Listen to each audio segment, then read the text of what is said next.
A storm does not determine the fate of a lighthouse. The foundation determines the fate of the lighthouse. The world is full of noise and waves, but a mind that is built on a rock cannot be moved. To be strong is not to be loud. To be strong is to be quiet when everyone else is screaming. Picture the darkest ocean the human mind can hold. The sky is black from one edge to the other. There's no moon, there's no star. There is no break in the clouds, not even a thin line of silver to give the eye something to rest on. The wind is not blowing, it is screaming. It is tearing at the surface of the water like something trying to pull the whole ocean apart. The waves are 50 feet high, 50 feet. That is the height of a 5-story building, rising straight up from the deep black water and then crashing down with the force of 10,000 tons of pressure. The rocks below the surface are breaking. The rocks that sat in that same place for 1,000 years are cracking and splitting under the power of that storm. Boats are nowhere to be found. Ships have turned away. Sailors have dropped to their knees. The whole ocean, from one horizon to the other, is in complete and total chaos. And right there, standing in the middle of all of that madness, is the lighthouse. It does not move. It does not shake. It does not cry out.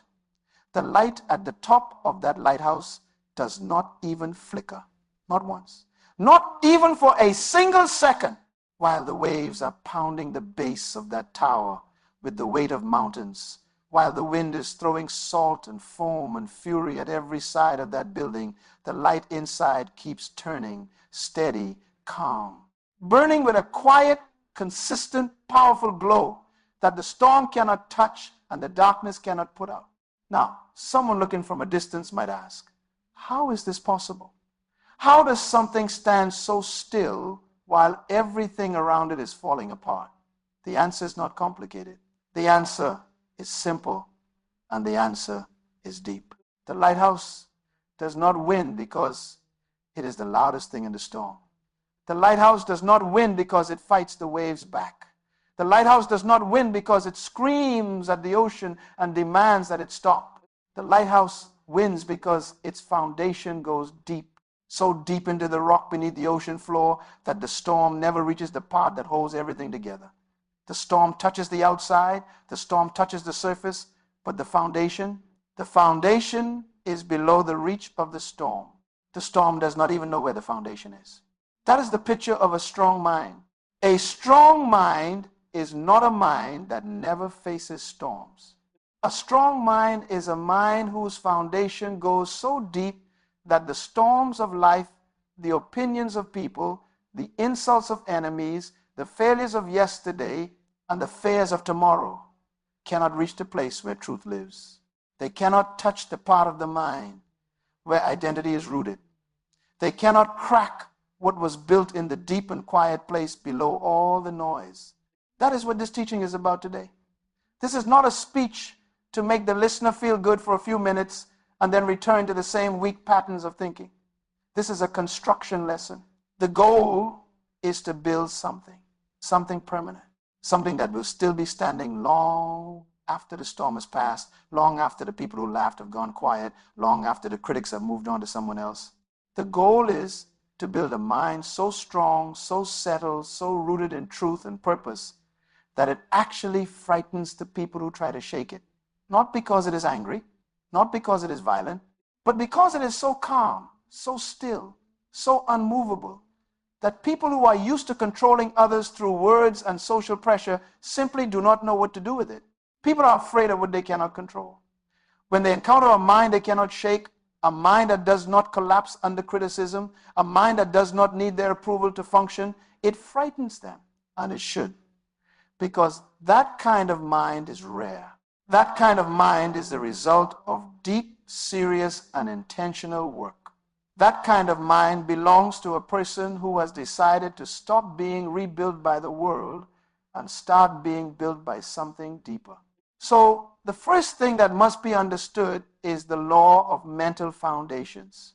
The law of mental foundations says this: the world cannot break what it did not build. Read that again slowly. The world cannot break what it did not build. There is a very powerful truth hidden inside those words. If a person allows the world to build their mind, then the world will also have the power to destroy it. If the opinions of other people are what gave someone their confidence, then the opinions of other people can take that confidence away in an instant. If the applause of a crowd is what makes someone feel valuable, then the silence of that same crowd will make that person feel completely worthless. If the love of one person is what gives someone their entire sense of identity, then the removal of that love will shatter the identity completely. Because the foundation was built from the outside, it can be broken from the outside. This is why so many people live in constant fear. Not because the world is so terrible, but because they built their minds on things the world gave them. They built their foundations on approval. They built on recognition. They built on the validation of others. And because those things came from outside, they can also be taken away from outside.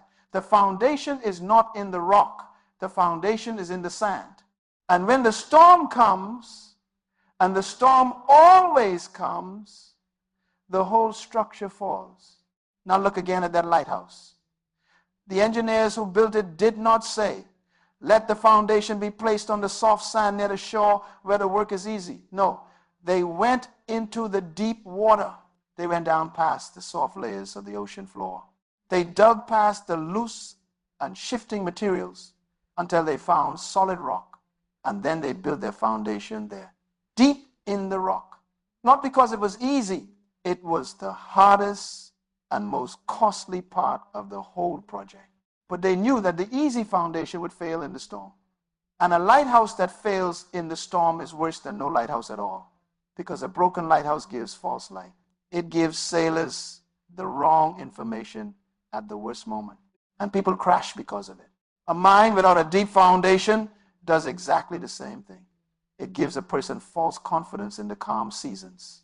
They think they are strong because nothing is testing them right now. But the moment the real pressure comes, that mind cannot hold. And the crash is terrible. So the law is clear. Build the foundation on something the world did not give. Build it on truth that is older than the opinions of people. Build it on purpose that was placed inside before birth. Build it on values that do not change when the culture changes, when the economy shifts, when the people around walk away. Build it on something that the world cannot take away because the world never put it there. When the foundation is in the right place, something remarkable begins to happen. Criticism stops hurting the way it used to. Rejection stops destroying the way it used to. Failure stops ending things the way it used to. Because none of those things can reach the foundation. They touch the surface, they make noise, but they do not crack what is deep in the rock. The world cannot break what it did not build. Say that one more time. The world cannot break what it did not build. Now the question becomes, how does a person build that kind of foundation? And the first answer, the very first area that must be addressed is the power of mental silence. Mental silence is not emptiness. Mental silence is not the absence of thought. Mental silence is the discipline of choosing which thoughts receive power and which thoughts are turned away. It is the practice of not reacting to every voice that speaks, not responding to every opinion that is thrown, not fighting every battle that is placed in front of the door. Mental silence is the art of being still when the whole world expects a reaction. And this right here is one of the rarest and most powerful things a human being can develop in this present age. Because the world is specifically designed to provoke reactions. Think carefully about this. Every platform, every program, every crowded conversation is competing for one thing: a reaction, a comment, a response, an emotional outburst. The world wants people to react. The world profits from reaction. Entire industries are built entirely on the principle that people will not be able to stay quiet, that they will be provoked and they will respond, and most people do. Most people give their reaction away freely, constantly, as if it costs them nothing, but it costs them everything. Every time a person reacts without thinking, they give away a piece of their mental power. Every time someone says something cruel and the reaction is immediate anger, the angry person has handed complete control of their mind to the person who was cruel. Every time an opinion is thrown out and it is enough to ruin the entire day, that opinion holds more power than it deserves. The outside world has walked through the front door of the mind and rearranged everything inside. And the person whose mind it is did not even pause to ask, who gave you permission to come in here and do this? This is the thing that must be understood about mental silence. Silence is not weakness. Silence is a locked door. Silence is a God standing at the gate of the kingdom, saying clearly, not everyone gets access here. Not every thought gets to stay. Not every opinion gets a room in this house. Not every insult gets a seat at the table. When someone says something designed to hurt and the response is silence, something powerful happens. The person who threw the insult expected a reaction. They planned for a fight. And when the fight does not come, when the silence comes instead, they are completely disarmed. They cannot fight silence. They cannot argue with stillness. They cannot win against a person who refuses to pick up the weapons they left on the floor. Silence scares weak people. Say that again. Silence scares weak people. Why? Because a weak mind measures its power by the reactions it can produce in others. A weak person feels strong when they can make someone angry. They feel important when they can make someone cry. They feel in control when they can make someone defensive. The reaction is proof to them that they have power. But when there is no reaction, when the silence comes, they have no proof, they have no power, and that silence speaks to them at a level they cannot handle. It says, your words did not have the effect you believed they would. Your opinion is not as important as you thought. You do not control this person. You never did. That is terrifying to a weak mind. It is absolutely terrifying. And so the person who has learned the power of mental silence has learned one of the greatest forms of strength that has ever existed. Not the strength of muscle, not the strength of money, not the strength of social position, the strength of a mind that has decided in advance what gets in and what stays out. The strength of a person who has chosen that the opinions of others are not the currency by which value is measured. Now, let it be said clearly, this does not come naturally. The natural human response is to defend, to explain, to fight back. When someone accuses, the natural reaction is to say, no, that is not true, this must be explained. When someone criticizes, the natural reaction is to either collapse or to attack. When someone mocks, the natural reaction is shame or equal mockery. These are old responses, deeply wired responses. And they made sense in an earlier time when being rejected by the group was a genuine threat to survival. But that time has passed. And the mind still running on those old patterns is a mind that will always be a slave to the opinions of others. Always reactive. Always at the mercy of whoever says what in whatever conversation. That is no way to live. That is a chain around the ankle with the other end held by whoever happens to be closest at any given moment. The practice of mental silence begins with a single decision. Just a decision. The decision is this: the inner life is more important than the outer noise. The kingdom inside the mind is more valuable than the storm outside. And because it is more valuable, it will be protected. Once that decision is made, the next step is the practice of the pause. Before reacting, before saying a single word in response to something said or done, there is a pause, a breath, a moment of complete stillness. In that pause, the question is asked, is this worth responding to? Does this deserve space in this mind? Is this opinion coming from someone who knows the full picture and has the right to speak into this life? Or is this just noise? Is this just a wave? Is this just a storm that looks powerful from the outside but has no real connection to the foundation? Most of the time, if the question is asked honestly, the answer is, this is just noise. And noise does not deserve a throne. Noise gets noticed and then released, not stored, not carried into the next hour and the next day, noticed and then released. There are people who have been carrying the words of someone who insulted them 20 years ago. 20 years. That person has probably forgotten the conversation entirely. They have moved on and changed. But the person who received the insult is still carrying those words, still making decisions today based on the pain of that old conversation. That is not strength. That is a prison. And the prisoner built it themselves by choosing to hold on to what should have been released long ago. Mental silence also means learning to stop the internal conversation that replays the insult, reruns the rejection, reviews the failure again and again. Because the greatest noise is not always the noise from outside. Often, the most dangerous noise is the voice inside the mind itself. The voice that says, remember what they said about you? Remember when you failed in front of everyone? Remember how they laughed? That internal noise is more dangerous than any external critic because it has full access. It never has to knock. It speaks at 3 in the morning. It speaks in the middle of a quiet moment. It speaks in the silence that was supposed to be peaceful and turns it into something heavy.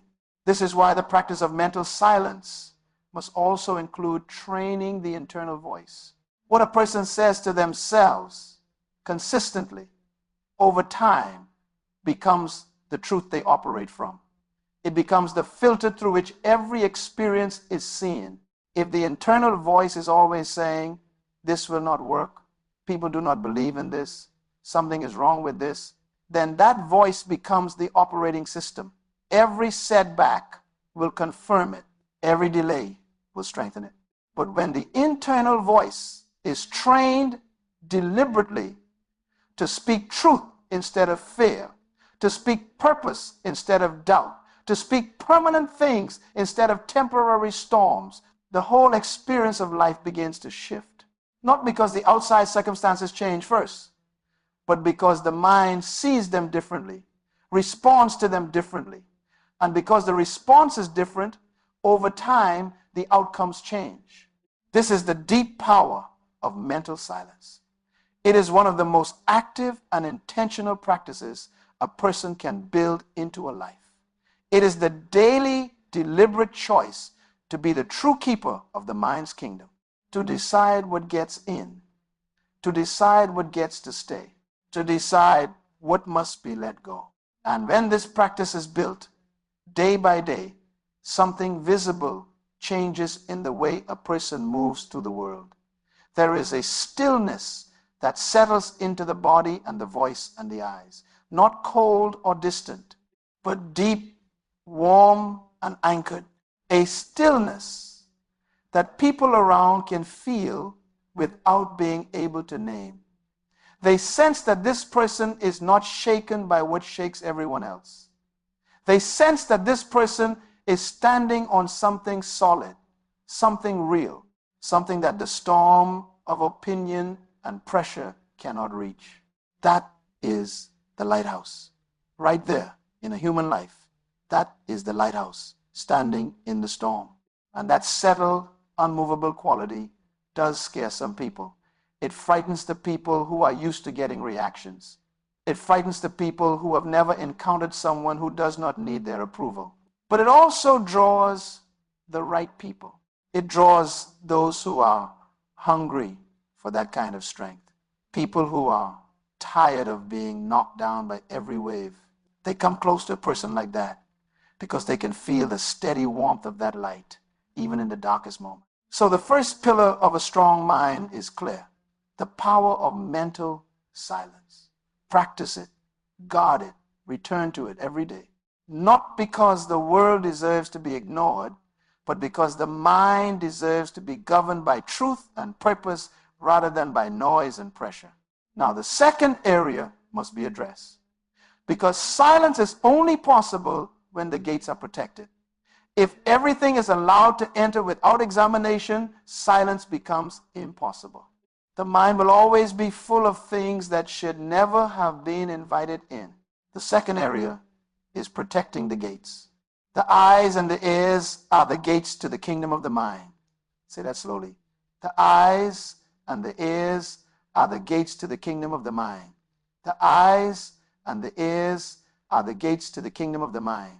This is one of the oldest truths in the long history of human wisdom, but it has never been more urgently important than it is right now, because the gates have never been under greater pressure. Never. Not in any generation before this one, because in every generation before this one, the total amount of information, images, sounds, and opinions that a person was exposed to in a single day was small. A person would hear a few conversations. They might read a few pages. That was the complete daily input. Now, in a single hour, a person can be exposed to thousands of pieces of content, thousands of images, thousands of opinions, thousands of sounds from every part of the world. At every level of emotional intensity, the gates are being pressed against 24 hours a day. And because many people leave those gates completely open, the mind is full of things that have no business being there. Think of the mind as a garden.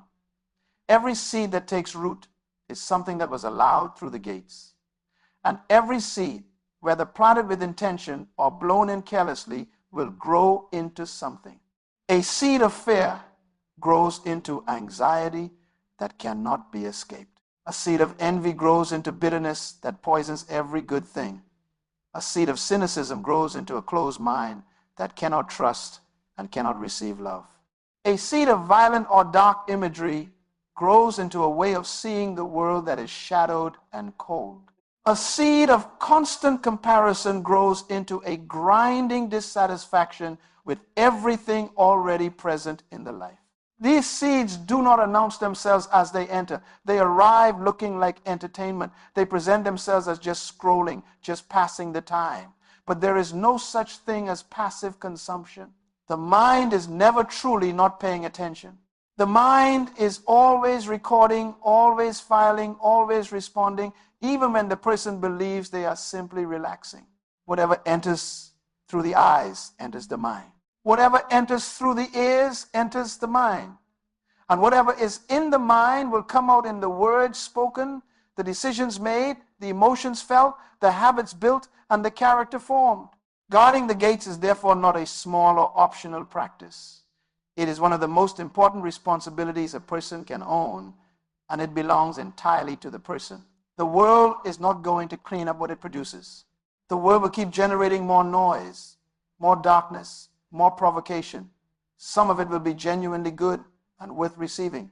But a large portion is poison dressed in beautiful packaging, and that packaging is designed to look safe before it gets through the gate. So how does a person guard the gates? The first practice is intentional selection.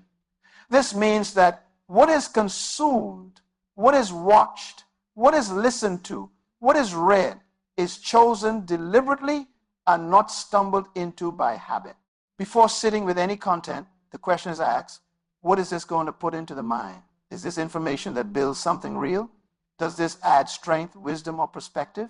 Or is this just noise for its own sake? Is this a way of filling time that leaves the mind worse than it found it?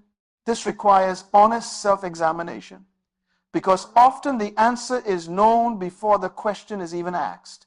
People know when the content they are about to consume will not build them.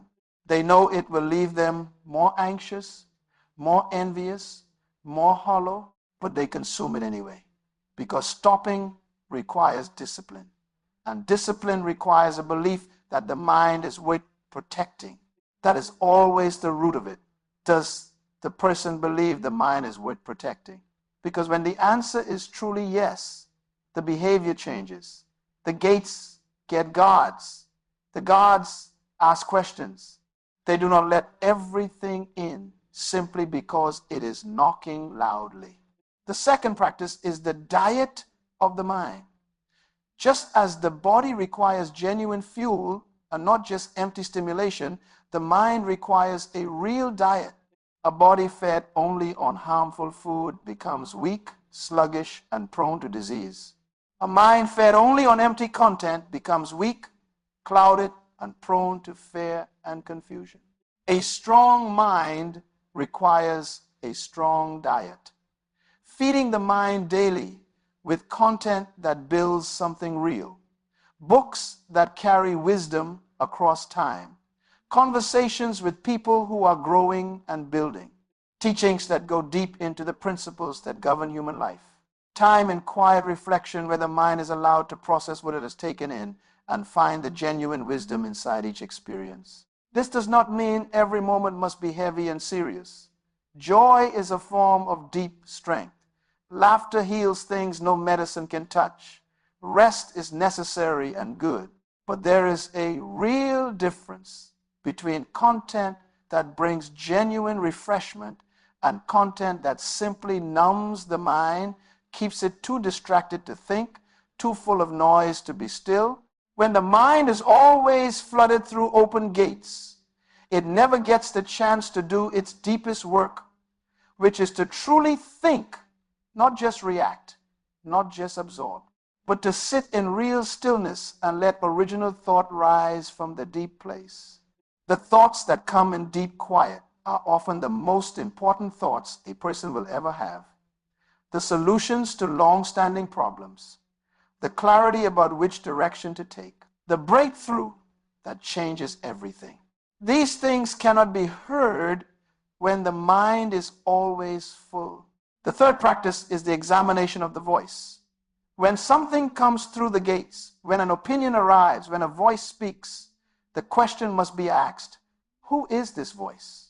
Does this person have real knowledge in the area they are speaking about? Does this source have a history of truth?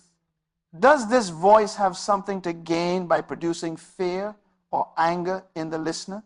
Because many voices today are designed not to inform, but to manipulate, not to build, but to destabilize, not to bring clarity, but to produce confusion, because a confused person is easy to lead. When the voice is examined before it is trusted, the quality of what gets through the gates changes completely. Not every loud voice is a wise voice. Not every confident voice is a truthful voice. Not every person who speaks with great authority has earned the right to that authority. Some voices are loud only because they are afraid. And if those voices are given rooms in the mind, they will do damage that takes years to undo. The fourth practice is the protection of the morning. The first hour of the day is the most important hour for the gates. It is the hour when the mind is freshest and most open. Whatever enters in that hour will set the tone for everything that follows. Many people spend that first hour with the gates completely unguarded. They reach for the phone before they reach for a single original thought. They flood the mind with other people's urgency before they have had one moment to hear their own voice and feel their own purpose. When the morning is protected, when the first hour is given to stillness, truth, and clear intention, the gates begin the day already strong. The mind enters the day knowing who it belongs to and what it is here to do. And from that position, the noise of the rest of the day has a much harder time getting through, because the foundation has already been touched and confirmed before the storm even arrived. Think about that. Think about what it means to start every single day from a place of strength rather than a place of reaction. That is a small choice with enormous consequences. The fifth practice is regular examination. This means taking time at the end of a day or a week to look honestly at what was allowed in, to ask, what did these eyes spend time seeing? What did these ears spend time hearing? What voices were given time and attention? What content was consumed? And what did it leave behind? Is the mind in a stronger place than it was before? Or is there more fear, more confusion, more comparison, more hollow noise, That examination is not about guilt. It is about wisdom. The person who examines what entered the gates can make adjustments. They can tighten what needs to be tightened. They can open what deserves to be opened. They can correct the course before wrong seeds have grown deep roots. Guarding the gates means knowing this. A person who controls what enters the mind has already begun to control the direction of the life. Because the fruit always comes. What is put in will come out. What is planted will grow. What is allowed through the gates will in time walk through the whole mind as if it owns the place. It will shape the words spoken, the decisions made, the habits built, the relationships formed, the vision carried, and ultimately the entire direction of the life. Guard the gates, guard what enters through the eyes, guard what enters through the ears. Be intentional about the diet of the mind. Examine every voice that wants space. Protect the morning and review regularly what has been allowed in and what the harvest of that input has been. Because the fruit always comes. What goes in will grow, and what grows in the mind will determine what is built with the life. That is the foundation. That is the lighthouse standing in the storm. A mind built on rock. A mind that practices silence when the world demands reaction. A mind that guards its gates when the world wants them left wide open. A mind that knows who it belongs to, what it was built for, and where its true foundation lies. The storm does not determine the outcome. The storm never did. The foundation determines the outcome. The foundation always has. And when the foundation is deep, when the practice of silence is real, and when the gates are guarded by wisdom and intention, there is nothing that can come against this mind and break it. Nothing. Not the opinions of people, not the crowd. The world cannot break what it did not build. The world cannot touch what it cannot reach. And a mind built this deeply on this kind of rock is a mind that the storm will beat against and fail to move. That is the lighthouse. That is the truly strong mind. And that is only the beginning of what becomes possible when a person decides to truly build. Now the building continues. A foundation has been laid.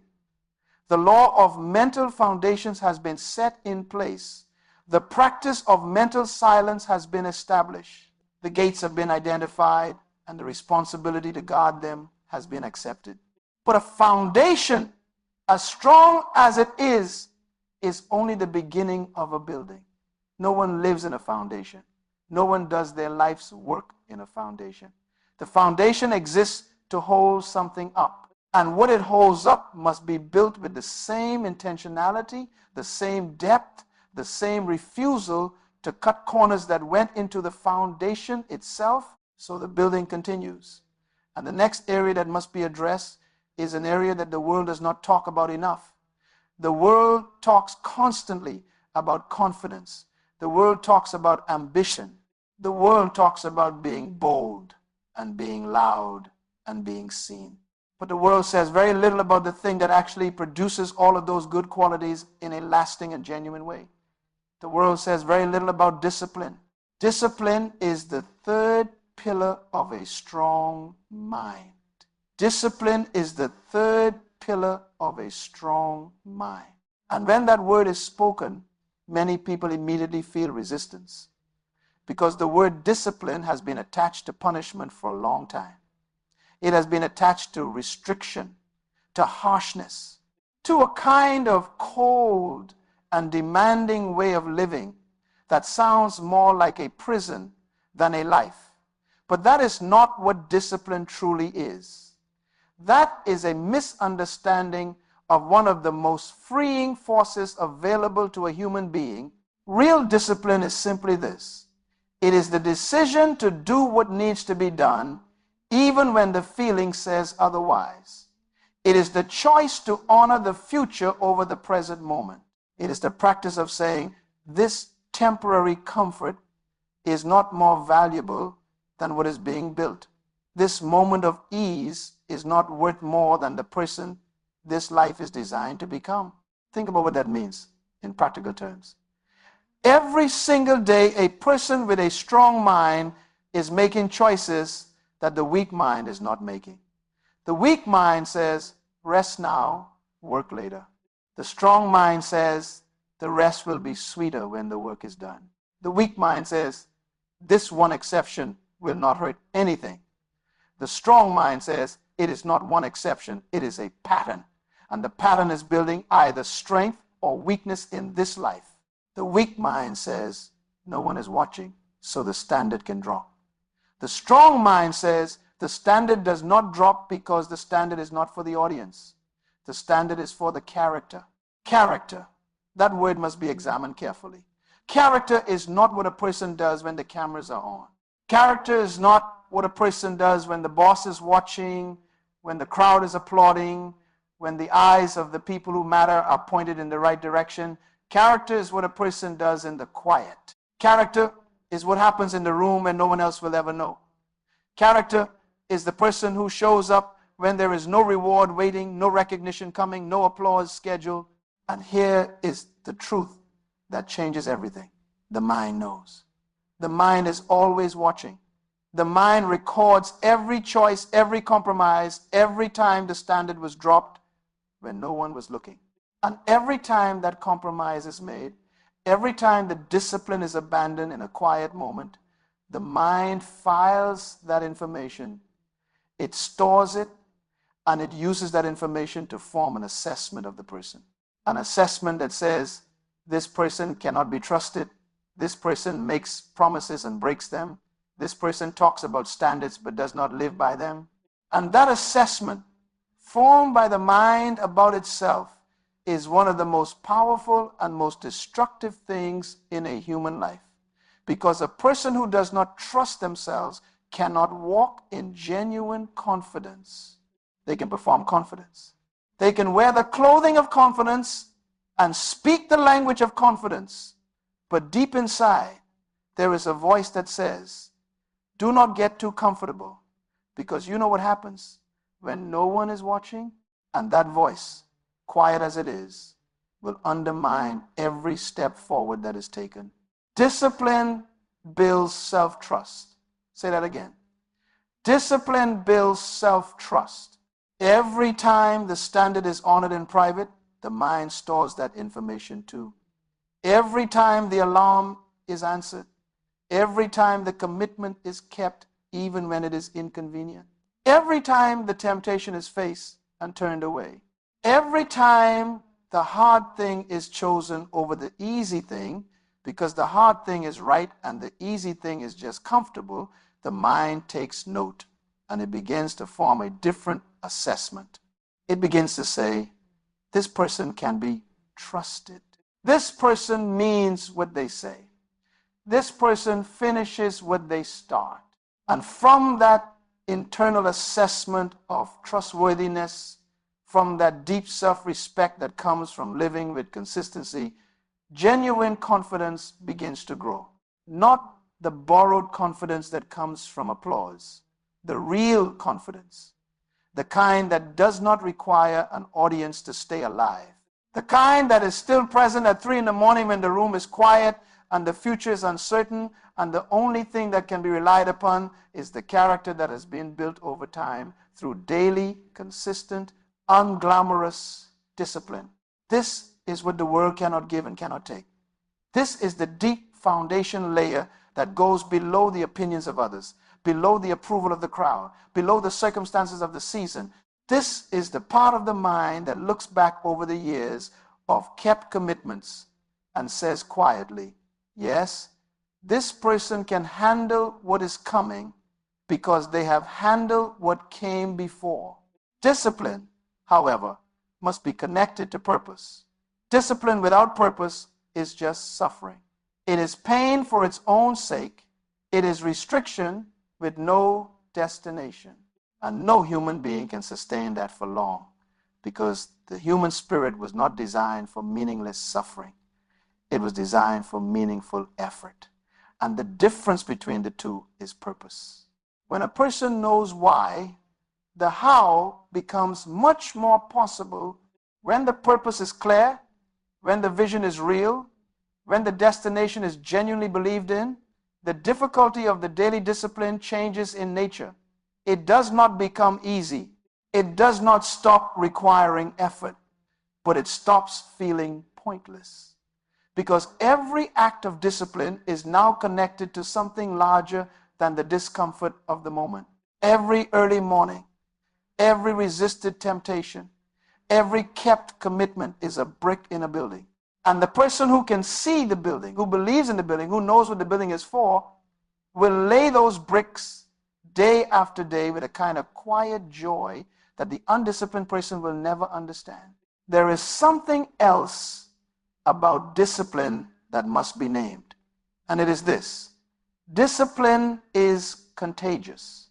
When the people around someone who is building a strong mind see that person honoring their commitments, keeping their standards, showing up when it would have been easy to disappear, it speaks to them, it challenges them, it shows them what is possible. Not through lectures or advice or long explanations, but through the simple and consistent power of example. The disciplined life is one of the loudest sermons ever preached. Not loud in volume, loud in weight. Loud in the way it sits in the minds of the people who witness it and will not leave them alone because they recognize something in it. They recognize the possibility that they too could live that way. They recognize that the life they have been settling for is not the only option. And that recognition, planted by the example of someone who chose the harder and better way, can change the direction of an entire life. This is part of what it means to build a mind so strong it scares people. It does not just protect the person carrying it. It produces something in the people around it that they were not expecting and cannot easily dismiss. It holds a mirror up to the way they are living. And mirrors, when the reflection is honest, have a power that no amount of words can match.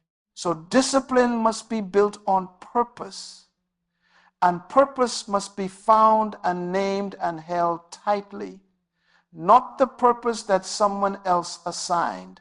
Not the role that society decided was the right fit. The purpose that was placed inside before birth. The deep call, the real reason. The thing that, when it is pursued, makes the person feel most fully alive and most fully themselves. That purpose, once found, becomes the fuel for the discipline. And the discipline, once practiced, builds the character. And the character, once formed, produces the unshakable mind. And the unshakable mind is the lighthouse. Round and round, each one feeding the next, until the whole structure is something that no storm can bring down. Now, the fourth area must be addressed. And this fourth area is one of the most practical and visible ways that a strong mind shows itself to the world. This fourth area is the power of the controlled tongue. The controlled tongue is the fourth pillar of a strong mind. The controlled tongue is the fourth pillar of a strong mind.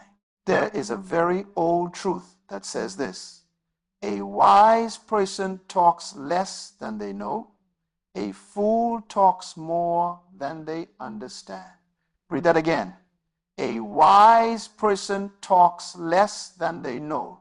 A fool talks more than they understand. In any room, on any platform, in any conversation, the person who speaks the most is not necessarily the person who knows the most. Often, and this is a hard truth, the person who speaks the most is the person who is most afraid of silence. Because silence is uncomfortable for people who have not made peace with their own thoughts. When the room is quiet, when the conversation pauses, the person who has not done the inner work becomes anxious. And anxiety makes people talk. It makes them fill the space with words just to prove they are present, just to hear themselves, just to keep the silence from becoming something they have to face. But the person with a strong mind has made peace with silence. They sat in it during the practice of mental silence. They chose it when they guarded the gates. Silence is not their enemy. Silence is where they think. Silence is where they hear the deeper things. And because silence does not frighten them, they do not need to fill every moment with words. They speak when they have something worth saying. And when they speak, people listen.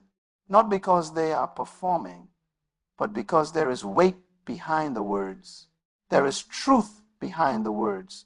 There is thought behind the words. A strong mind is not a quiet mind because it has nothing to say.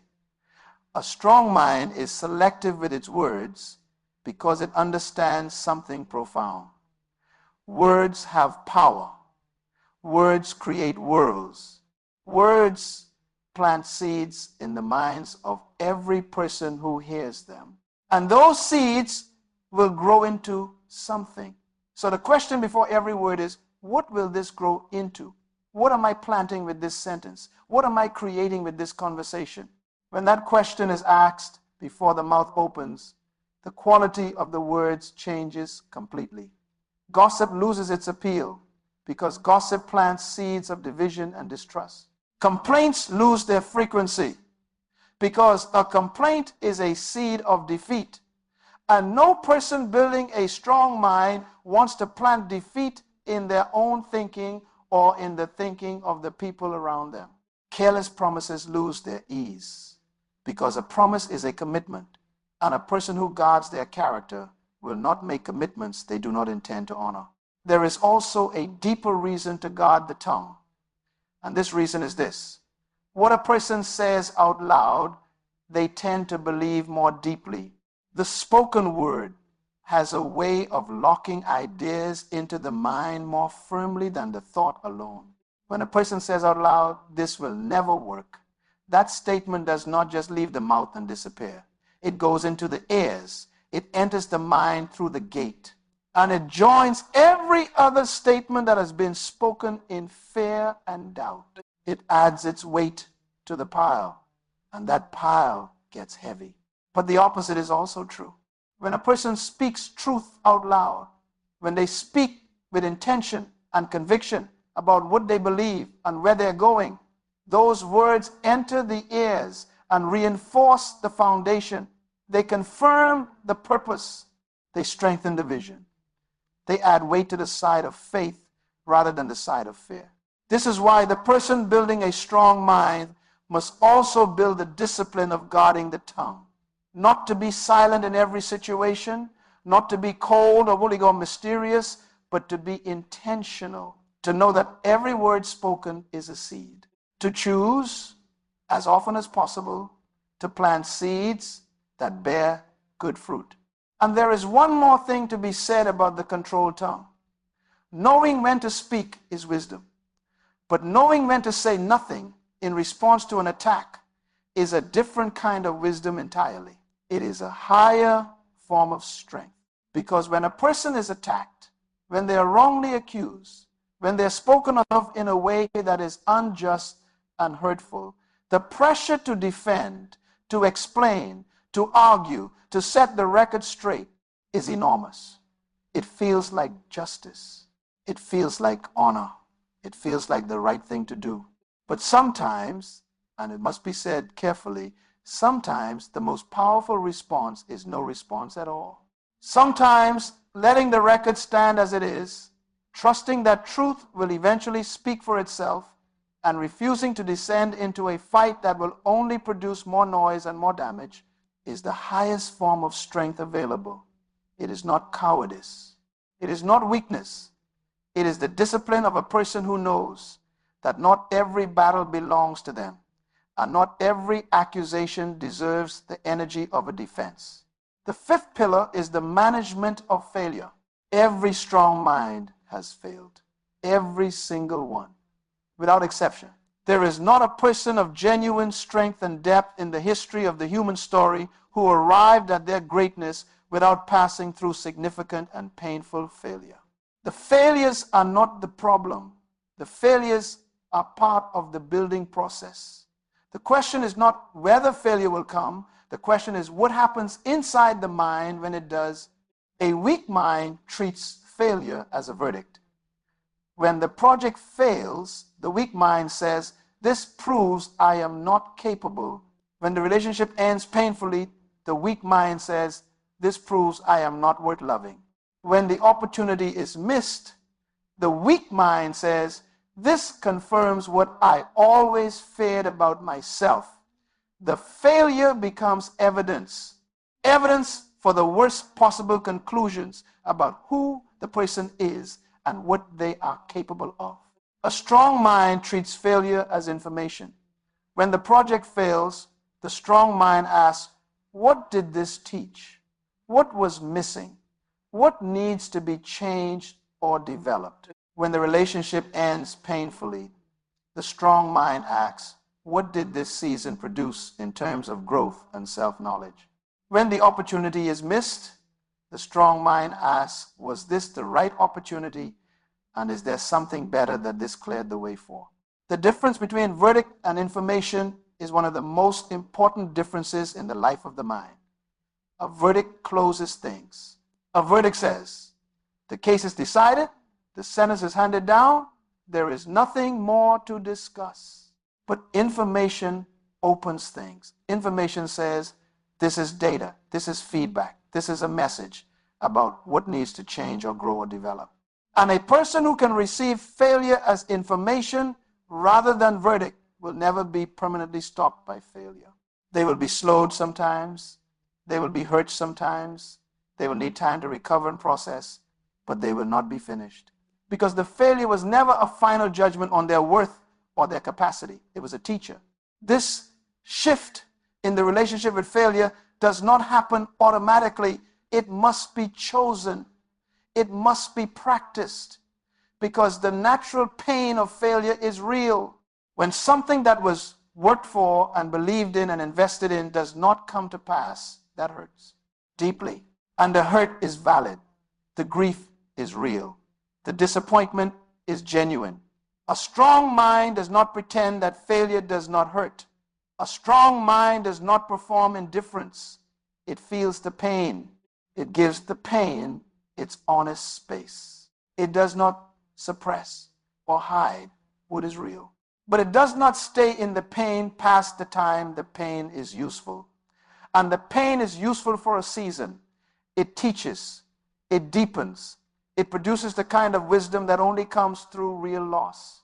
But when the season of useful pain is over, when the lessons have been received, when the growth has happened, holding on to the pain serves nothing. It only weighs down what needs to move forward. Let the failure teach. Let the pain speak its lessons, and then release it. Not because the loss did not matter, but because what is ahead matters more. The sixth pillar of a strong mind is the protection of the vision. Every person with a strong mind carries a vision, not a daydream, not a fantasy about a comfortable life. A real and specific vision for what they are building, what they are becoming, and what their life is meant to contribute to the world around them. This vision is one of the most important possessions a person can have. And like every important possession, it must be protected, because the vision will be attacked. Not always by enemies. Often the vision is attacked by the people closest to the person carrying it, by friends who think they are being realistic, by family members who love the person but fear for them, by well-meaning voices that say, that is too big, that is not practical, that is not the safe path. Why not choose something smaller and more certain? These voices must be heard with respect and with love. The people behind them are often genuinely caring, but the vision cannot be surrendered to them, because the vision was not given to them. It was given to the person carrying it. And only the person carrying it fully understands the depth of the call, the strength of the pull, the way that pursuing anything less than that vision would be a slow and quiet kind of death for the soul. A vision is not an arrogant thing. A genuine vision is a humble thing. It is the recognition that a person was placed here for a specific reason, that their particular combination of gifts and experiences and passions and capacity was assembled for a purpose that only they can fully express. To abandon that vision is not humility. To abandon that vision is to waste what was entrusted. It is to bury the gift. It is to choose comfort over calling. Protecting the vision means writing it down, making it concrete, returning to it often, not letting the noise of the daily life bury it under layers of routine and distraction, not letting the opinions of others slowly erode it from a mountain into a hill and from a hill into flat ground, keeping it alive, feeding it with reading and thought and conversation with others who understand what it means to pursue something larger than the safe and comfortable path. Protecting the vision also means being careful about who gets access to it in its early stages. A vision in its early stages is fragile. It has not yet built the evidence of progress around it. It does not yet have the proof that would make others believe in it. And in that early stage, speaking it too broadly, placing it in front of people who are not equipped to receive it, can be genuinely damaging. Not because the vision is not true, but because the negative words spoken over a young vision can plant doubt in the mind of the visionary before the vision has had time to grow strong enough to withstand that doubt. There is wisdom in protecting the early stages of a vision the way a gardener protects a new plant. Not hiding it permanently, but giving it the control conditions it needs to grow strong enough to withstand the open air. And when it is strong enough, it will not need protection from the doubt of others, because the vision will have produced enough evidence to stand on its own. The seventh and final pillar addressed today is this: the practice of gratitude as a discipline of the mind. Gratitude is not a feeling. That must be stated clearly. Gratitude is not a feeling. Gratitude is a practice, a choice, a discipline of the mind that must be exercised consistently, not just in the moments when it comes naturally, but especially in the moments when it does not. The mind is naturally drawn to what is missing. This is not a flaw in the design. It is actually a useful function. The mind is supposed to notice gaps, supposed to identify what needs to change, supposed to point toward what is not yet complete. That is how problems get solved. That is how progress is made. But when the mind is only ever focused on what is missing, what is lacking, what has not yet arrived, it creates a state of constant dissatisfaction. And a constantly dissatisfied mind is a mind that cannot enjoy what it already has. A mind that cannot rest in a season of waiting. A mind that cannot find peace in the present because it is always being pulled toward a future that has not arrived yet. Gratitude rebalances the mind. Gratitude says, yes, there is more to build, more to reach, more to become. But look at what is already here. Look at what was given that was not deserved. Look at what was survived that could have ended things. Look at the people who stayed when leaving would have been easier. Look at the lessons that were painful but that produced something real. Look at the breath in the lungs, the capacity in the mind, the opportunity sitting in front of the life right now. When the mind is trained to look for what is present and good, not just what is absent and needed, something shifts in the whole orientation of a person. There is a lightness that comes. Not the lightness of carelessness, but the lightness of a person who has stopped carrying weight that was never theirs to carry. The weight of everything that is not yet done, not yet received, not yet achieved, that weight is real and it is heavy. And most people carry it constantly without even realizing they have a choice. The choice is gratitude. The daily, deliberate choice to look at the present moment and find something in it worth acknowledging, worth honoring, worth receiving with an open hand. That practice, done consistently, done even in the hardest seasons, builds a kind of inner stability that is deeply connected to the foundation, because a person who can find something to be grateful for in the middle of a storm is a person who has not lost connection to the rock. They have not been swept away by the wave. They are still standing, still present, still aware that the storm does not tell the full story of the life. There is a practice that many of the strongest minds in history have used to build and maintain this discipline of gratitude. It is the practice of naming every morning before the day begins, before the phone is checked and the noise of the world is let in. The grateful mind names three things, three specific things, not general things, not broad categories, but specific, actual, present realities that deserve appreciation. The name of a person who showed up, the fact of a body that still works, the presence of an opportunity that is sitting right there waiting to be taken. The naming makes it real. The naming moves it from an idea to a felt truth.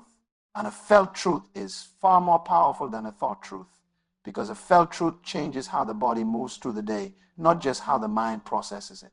Gratitude also changes the relationship with other people. A grateful mind is a generous mind.